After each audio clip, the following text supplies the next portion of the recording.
नमस्कार दोस्तों, आप सभी का स्वागत है योगिक एन्चेंट्रेस के चैनल पे।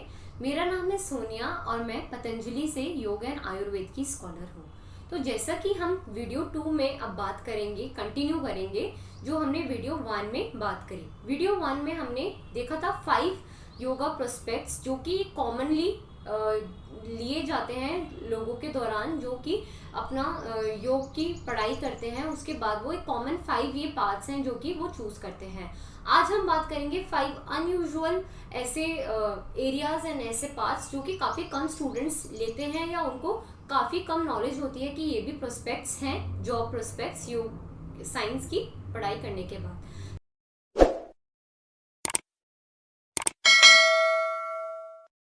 इसमें जो पहला आपका आता है वो है नेट क्वालिफिकेशन और पीएचडी होल्डर।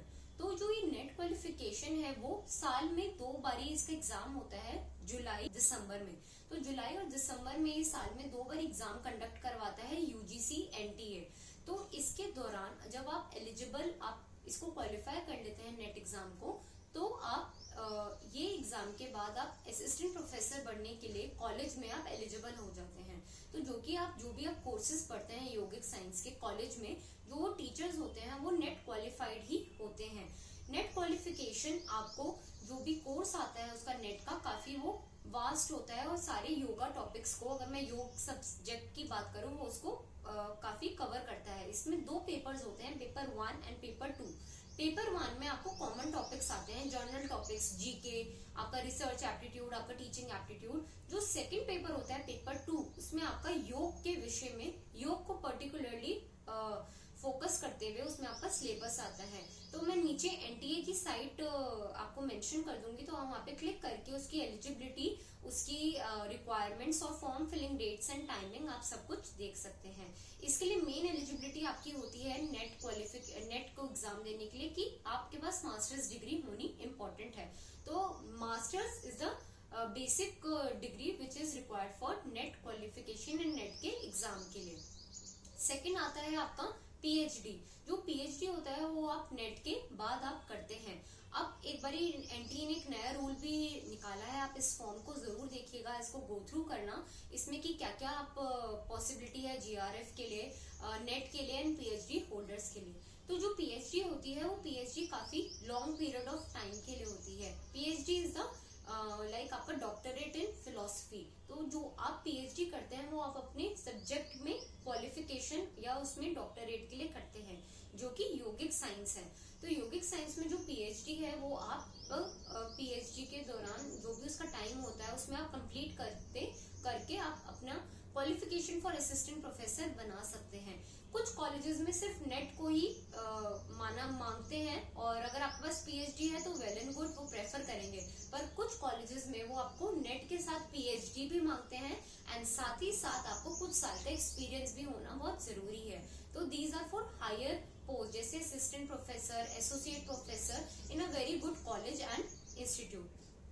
तो जो पीएचडी या हम नेट के प्रोज एंड कॉन्स की अगर हम बात करें एलिजिबिलिटी के बाद, तो जो उसके प्रोज होते हैं वो हम ये कह सकते हैं कि एक जो असिस्टेंट प्रोफेसर की जॉब है वो काफी रेप्यूटेड और रिस्पेक्टेबल होती है।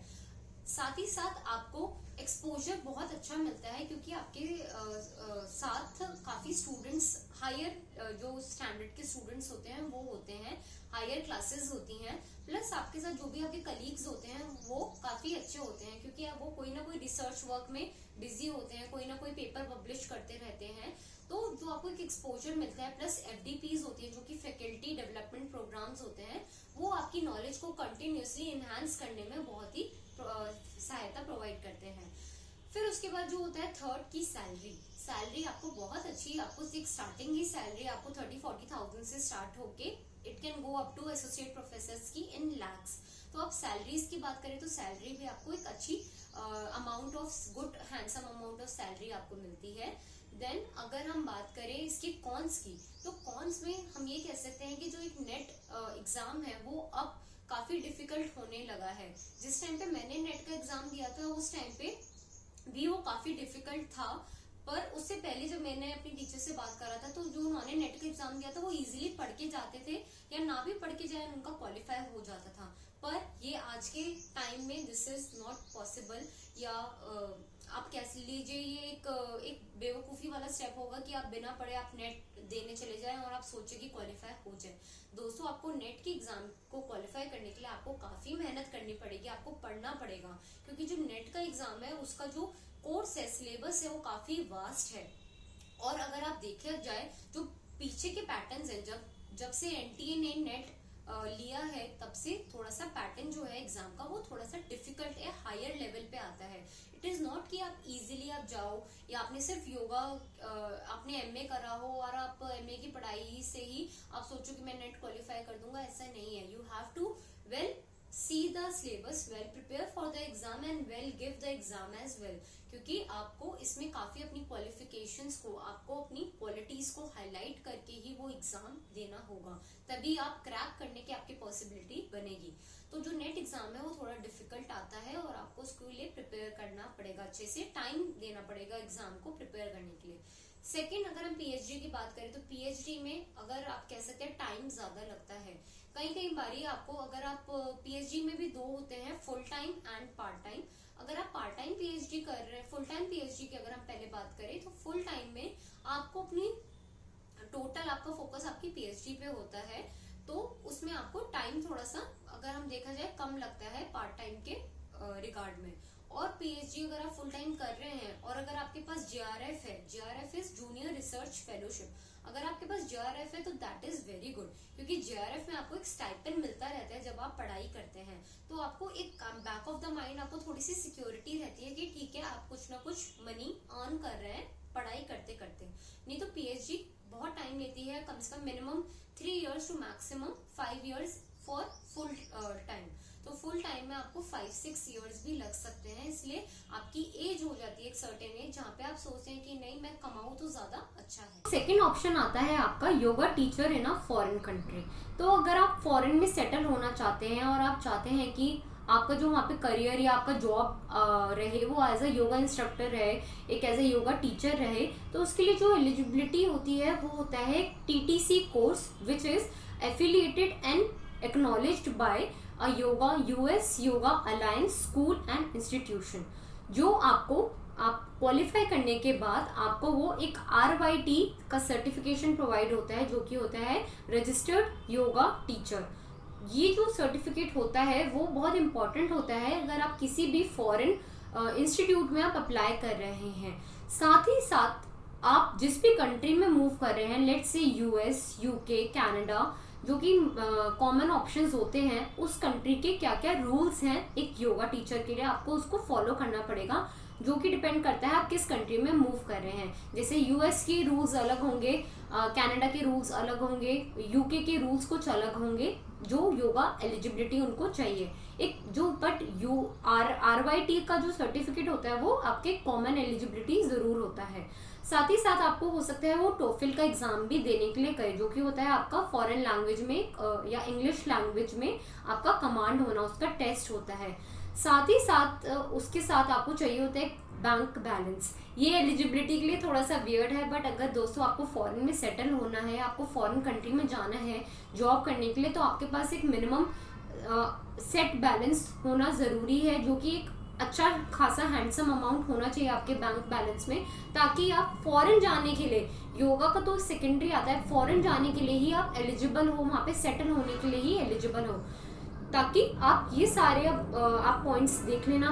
Country to country wise depend करता है, कंट्री टू कंट्री वाइज ये सारी चीज़ें डिफर हो जाती हैं, पर ये सारी चीज़ें आपको माइंड में लेके ही जाना पड़ेगा अगर आप फॉरेन कंट्री में योगा करने के लिए आप इंटरेस्टेड हैं। तो अगर हम प्रोज देखें तो उसकी प्रोज ये हैं कि आपको एक फॉरेन एक्सपोजर मिलता है काम करने के लिए, आपके जो क्लाइंट्स होते हैं वो फॉरेनर्स होते हैं, तो आपका इंटरेक्शन, आपका कम्युनिकेशन योगा में काफ़ी बिल्ड हो जाता है। साथ ही साथ आपको एक जो सैलरी होती है वो आपको डॉलर्स में या आपको एक फॉरेन करेंसी में मिल रही है। ऑब्वियसली आप कोई भी कंट्री में शिफ्ट होंगे तो आप वहाँ पे शिफ्ट होंगे जहाँ पे करेंसी या आपका जो वहाँ पे लिविंग स्टैंडर्ड्स है वो हायर हो, हायर प्रोस्पेक्ट पे हो, तो वो आपको एक हायर डायमेंशन पे ही आपको एक्सपोजर और सैलरी में मिलेगा। कौन आपके मैं ये कह लूँगी कि अगर जी नॉर्मल उसमें भी आप कहें कि एक फॉरेन कंट्री में, एक फॉरेन एनवायरनमेंट में एडजस्ट होने में टाइम लगता है, तो आपको हो सकता है कि आप इतने कंफर्टेबल फील ना हो, आपकी इंग्लिश अच्छी तो हो पर ऐसी नहीं हो कि आप फॉरेन टंग आप उसको कह सकें या फॉरेन नॉर्मल कॉमन बात कर पाए फॉरेन लैंग्वेज में। तो ये थोड़ा सा एक कॉन आ जाता है, प्लस सेटल होने में फॉरेन कंट्री में थोड़ा टाइम लगता है, साथ ही साथ आपको अपने प्रोफेशन को भी एडजस्ट करना है उसके साथ, तो थोड़ी सी डिफिकल्टीज ये सारी आती हैं अगर आप फॉरेन योगा टीचिंग में आप सोच रहे हैं। तो थर्ड ऑप्शन जो आपका आता है वो आता है योगा टीचर इन अ 5-स्टार रिजॉर्ट और इन अ 5-स्टार प्रॉपर्टी होटल। तो इसमें अगर हम देखा जाए तो इसमें आते हैं वो सारे योगा टीचर्स जो चाहते हैं कि वो किसी अच्छे रिजॉर्ट में 5-स्टार प्रॉपर्टीज में या ब्रांडेड ऑर्गेनाइजेशंस के साथ क्लब इन करके आप वो योगा क्लासेस दें। तो इसमें जो अगर हम एलिजिबिलिटी की बात करें तो ये आ जाती है कि आपके पास एक मिनिमम सर्टिफिकेशन होनी बहुत ज़रूरी है योगा साइंस की नॉलेज की, या आपके पास मास्टर्स हो तो that is very preferable and well and good. साथ ही साथ आपके पास अगर टीटीसी सर्टिफिकेट है जो कि यूएस अलायंस द्वारा गिवन है एंड प्रोवाइडेड है तो बहुत अच्छा है। वाईसीबी सर्टिफिकेट है तो भी आपकी चांसेस ज़्यादा हो जाते हैं। तो आपके पास जितने सर्टिफिकेट्स, जितने आपके पास क्वालिफिकेशंस रहेंगी उतने ही आपके जॉब प्रोस्पेक्ट्स आपको क्वालिफाई करने के लिए उस जॉब के लिए हायर होते रहेंगे। तो आप उसके साथ साथ सबसे मेन इसमें आता है आपका कम्युनिकेशन स्किल्स, क्योंकि जो 5-स्टार प्रॉपर्टीज होती हैं या जो रिजॉर्ट्स होते हैं उनमें मैक्सिमम जो होते हैं वो रिच लोग आते हैं।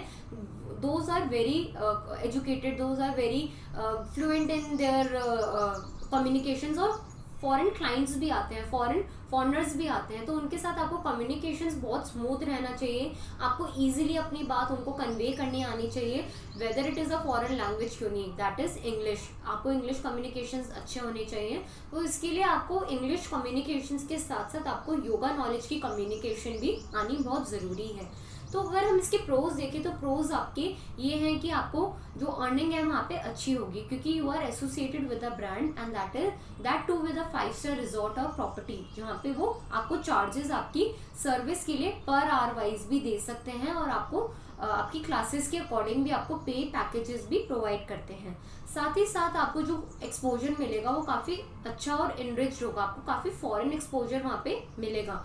तो इस फॉरेन एक्सपोजर के लिए आप काफ़ी आपकी नॉलेज, आपका बेस कम्युनिकेशन अच्छा होना चाहिए। उसके साथ आपको जो वहाँ पे फूड एंड अकोमोडेशंस काफ़ी जगह पे ये होता है, because I am in this field from a very long time, तो I have friends, my friends in every field. So one of my friend who worked as a yoga instructor in one of a 5-star resort and property, she told me that जो उसका खाने का जो food and accommodation होता है वो उसकी package के अंदर ही इंक्लूडेड होता है, प्रोवाइडेड होता है। साथ ही साथ उसको पे जो होता है वो काफ़ी अच्छा मिलता है। And over and above the pay जो टिप होती है, एक फॉरेन में कल्चर होता है टिपिंग का। अगर आप कोई भी सर्विस ले रहे हैं, अगर आपको किसी की सर्विस अच्छी लगी तो you give a very good tip to that person. तो वो कहती है कि जो हमारी सैलरी से भी ज़्यादा कभी कभी हमें टिप में मिल जाता है। तो these are a very lucrative things which you can find only in a very good property in a 5-स्टार रिजॉर्ट एंड और सम वेरी गुड 5 और 7 स्टार आपको होटल में। तो ये सारी चीज़ें होती हैं। कॉन्स में अगर मैं बात करूँ तो कॉन्स यही होते हैं कि आपको रीलोकेट होना पड़ता है, because to take a class in a and to take a class early class 5 AM 4 AM 6 AM की क्लास अगर आपको किसी रिजॉर्ट में लेनी है तो आपको वहीं पे अकोमोडेट होना पड़ेगा। तो आपको हो सकता है आपको रीलोकेट करना पड़े किसी दूसरी कंट्री में या किसी दूसरे शहर में या किसी दूसरी लोकेशन में जो कि आपकी फैसिलिटी से या आपकी होम टाउन से थोड़ा सा दूर हो।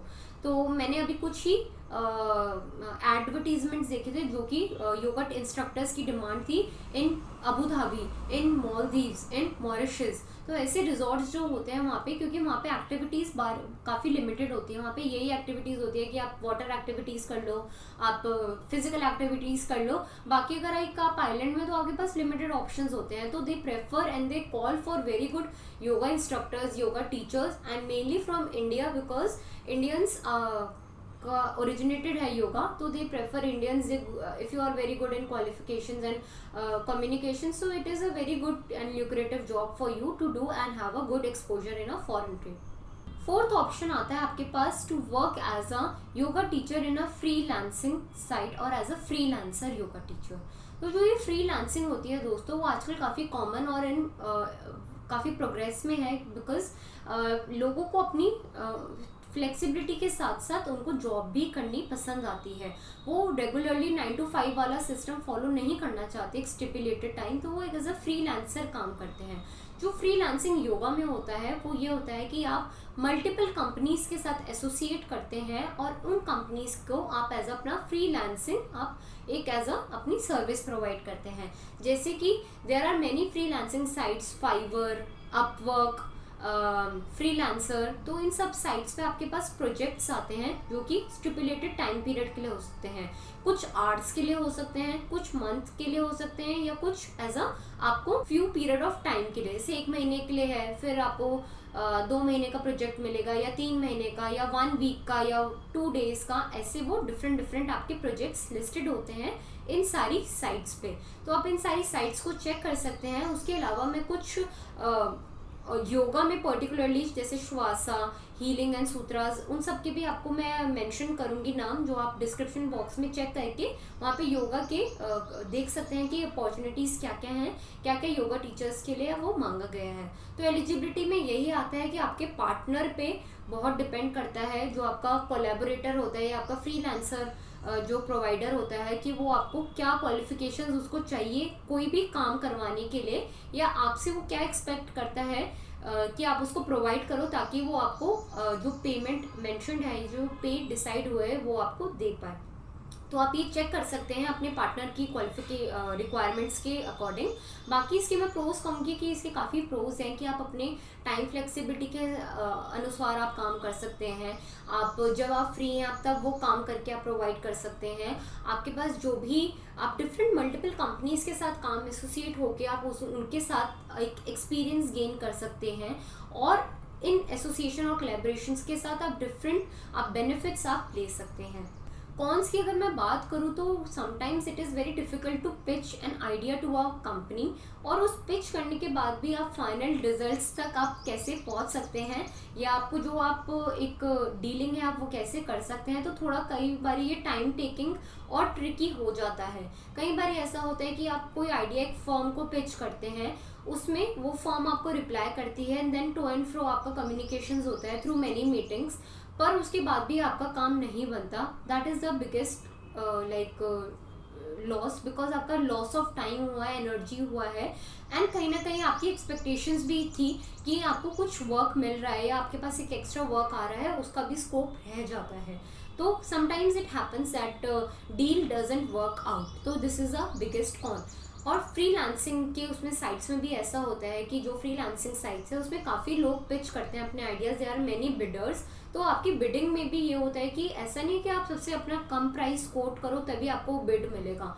समटाइम्स इट हैपन्स कि आपने सबसे कम प्राइस कोट करा है, still the person gives the bid to another person. तो आपको बहुत सोच समझ के, आपके पास थोड़ा एक्सपीरियंस होना चाहिए, थोड़ा आपके पास नॉलेज होना चाहिए इस चीज़ की कि how you have to deal with a freelancer in a freelancing site, और उसके साथ आपको आप कैसे अपनी पिच करो कि ना ही वो बहुत ज़्यादा हाई हो ना ही बहुत ज़्यादा लो हो, और जो भी आप सेट करो वो appropriate हो, and still you have to compete with other bidders also to take that opportunity, to grab that opportunity। तो इसके लिए आपको थोड़ा सा पेशेंस होना ज़रूरी है, और आपको हो सकता है उसके बाद भी आपको फेलियर्स मिले। तो इन सब चीज़ों के लिए आप अपने माइंड में आप सेट करिए कि फ्रीलांसिंग में आपको ये सारे प्रोज भी आपको मिलेंगे, कॉन्स भी आपको मिलेंगे, तो आपको उसके अकॉर्डिंग आपको वर्क करना है और अपनी पिच करनी है। तो जो 5th पॉइंट आता है वो आता है building your social media platform and your social media platform in the given niche, that is yoga. तो अगर आप देखा जाए कि ये एक इन ट्रेंड टॉपिक है, और एक चीज़ है कि सोशल मीडिया पे लोग आजकल काफ़ी कनेक्ट कर रहे हैं थ्रू देयर नीश। अगर आपका कोई भी नीश इंटरेस्ट है तो आप उसको फॉलो करते हुए आप उस पर वीडियोज़ क्रिएट कर सकते हैं, उस पर कंटेंट क्रिएट कर सकते हैं, और उस अपने ऑडियंस तक रीच हो सकते हैं। तो ये एक काफ़ी ल्यूक्रेटिव ऑप्शन है, क्योंकि इसके साथ आपको टाइम की फ्लेक्सिबिलिटी रहती है। अगर आप कोई भी टॉपिक है, जैसे लेट्स फॉर से योगा, अगर आपको योगा की नॉलेज है और आप चाहते हैं कि आपकी ऑडियंस बिल्ड हो उसके थ्रू, और आप वीडियोस के थ्रू आप अपनी नॉलेज दे सकें, प्रोवाइड कर सकें कोई भी यूजफुल कंटेंट रिलेटेड टू, जैसे आप benefits of yoga, pros and cons of doing this asana, और first let's say for me that I am providing you knowledge on yoga job prospects, जो कि आप योग के कोर्स करने के बाद आप कर सकते हैं या फॉलो कर सकते हैं। तो आप इसको एक अपना नीश बिल्ड करके आप इससे फॉलोइंग गेन करके अपना एक सेटअप गेन कर सकते हैं that provides you with financial income and resources. तो इसमें सबसे एलिजिबिलिटी अगर हम देखा जाए तो ये होती है कि आपके पास उस नॉलेज के लिए एक सर्टिफाइड डिग्री या एक कोर्स आपने करा हुआ हो, क्योंकि that is ethically also good for your self and for the audience also. क्योंकि आप कोई कम्युनिकेट कर रहे हैं अपनी नॉलेज, तो आपको उस चीज में आपको एक बेस आपका बना हुआ होना बहुत जरूरी है। अगर आपने कोई भी क्वालिफिकेशन उसमें लिया, आपने कोई डिग्री करी है, तो आपको automatically provides you with lots of experience, lots of knowledge to provide to your audience. Then उसमें सेकंड आता है कि आपके पास एक प्लेटफॉर्म आप इंटरेस्टेड होने चाहिए। मुझे ऐसा लगता है कि कंसिस्टेंसी और आपका डेडिकेशन बहुत ज़रूरी है इस वर्क के लिए। अगर आपको कोई भी ऑनलाइन प्लेटफॉर्म पे अपने आप को बेस करना है, बिल्ड करना है, तो आप रेगुलरली कंसिस्टेंट रहें अपने कंटेंट में। और अगर आप सोचते हैं कि मैं इतना टाइम डेडिकेट कर सकता हूँ, कंसिस्टेंट रह सकता हूँ, तो ही आप इस नीश को आप फॉलो करते हुए अपना एक सोशल प्लेटफॉर्म बनाएं। थर्ड, मुझे ऐसा लगता है कि आपको जो भी आपको वर्क करना है, आपको विद कोलैबोरेशन अगर आप कर रहे हैं दूसरों के साथ, वो एक बहुत ही पॉजिटिव आपको इम्पैक्ट आपके वर्क के साथ देता है। अगर आपको सबसे बड़ा अगर हम इसका एक प्रो देखें वो यही है कि अगर आप अपना एक बहुत अच्छी आप एक फॉलोइंग गेन कर लेते हैं, एक अच्छा ऑडियंस और एक चैनल बिल्ड कर लेते हैं, तो आपके पास ऑटोमेटिकली जो ब्रांड्स होते हैं, जो कोलैबोरेटर्स होते हैं, वो आपको अप्रोच करते हैं, आपको वो मनी प्रोवाइड करते हैं उनका प्रोडक्ट प्रमोट करने के लिए। साथ ही साथ यू ऑल्सो गेट फ्री या आप कह सकते हैं प्रमोशनल आपको PR पैकेजेस भी मिलते हैं, जो आप उस विदाउट पेइंग दैट प्रोडक्ट आप यूज करके अपने रिव्यूज आप बता सकते हैं। तो ये आजकल एक काफी कॉमन ट्रेंड है लोगों में कि अपने नीश को फॉलो करके brand collaborations and brand tie up करके इनकम जनरेट करना। फिर उसके साथ साथ आ जाता है जब आपके पास एक good amount of audience create हो जाता है, तो आप उससे अपनी खुद के प्रोग्राम्स, खुद की मास्टर क्लासेस या खुद के आप योगा क्लासेस कह सकते हैं, खुद के पैकेजेस भी आप प्रोवाइड कर सकते हैं। तो those are also very high generating income sources for you कि to collaborate with a brand, to have your own master classes, have your own collaborations and have your own content to be converted into financial income. साथ ही साथ इसमें थोड़े से अगर हम cons की बात करें तो ये आते हैं कि आपको उस पॉइंट पे आने के लिए, उस एक बेस बनाने के लिए, उतनी ऑडियंस कलेक्ट करने के लिए आपको टाइम लगता है and it is an unpaying job initially because you are just putting the content regularly without getting anything in return. तो वो आपको लगता है कि इस चीज़ में आपको थोड़ा सा पेशेंस होना, डेडिकेशन होना अपने वर्क के लिए उस पॉइंट पे आपका मैटर करता है कि ताकि आप उस एक ऐसे पॉइंट पे रीच करें जहाँ पे आप रेगुलरली आप अपना कंटेंट पोस्ट कर रहे हैं, but there comes a certain point where your content is giving back to you, it is giving providing you with a income. तो उस पॉइंट के लिए आपको पेशेंस होना बहुत ज़रूरी है, आपको रेगुलरली उसके लिए हार्ड वर्क करना पड़ेगा, आपको अपने एफर्ट्स पुट इन करने पड़ेंगे without expecting the any output. तो ये सारी चीज़ें बहुत ज़रूरी है अगर आप अपना सोशल एक प्लेटफॉर्म बिल्ड करना चाहते हैं और आप उससे आप एक इनकम जनरेट करना चाहते हैं। सो दोस्तों, ये सारे थे 5 unusual job prospects and career opportunities जो कि आप फॉलो कर सकते हैं अपने योग की नॉलेज के बाद या योग कोर्सेज के बाद, योगिक साइंस की डिग्रीज के बाद। एंड ये सारे आपको जो पॉइंट्स हैं, मुझे होप है कि आपको ये हेल्पफुल हुए हों और आपको एक डिसीजन लेने में बेटर आपको सहायक फील हुए हों। तो ये सारे पॉइंट्स आप देख सकते हैं in video 1 also 5 common points and in video 2 which are the unusual parts. अब मुझे कमेंट करके आप बताइए कि आप नेक्स्ट वीडियो में क्या देखना चाहेंगे, और comment down also that if you want कि which of these following option, जो 10 ऑप्शंस हमने डिस्कस करे, इनमें से मेरा फेवरेट कौन सा है और मैं कौन सा पर्सनली इनको फॉलो करती हूँ इनमें से to generate my income source. Till then meet you in the next video. नमस्कार।